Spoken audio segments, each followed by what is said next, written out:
Kaya pag binuksan yan, nagbabago yung andar.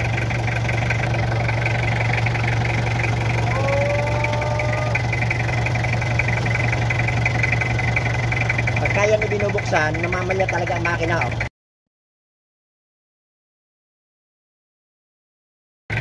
Lahat ng tornilyo na yan, bali apat yan, isa, dalawa, tatlo, apat, lahat yan pinapasingaw yan. Kaya pag binuksan yan, nagbabago yung andar.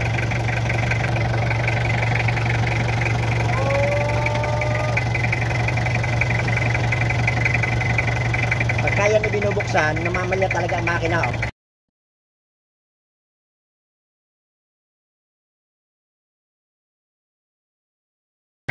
So, ganun lang kung paano pasingawin yung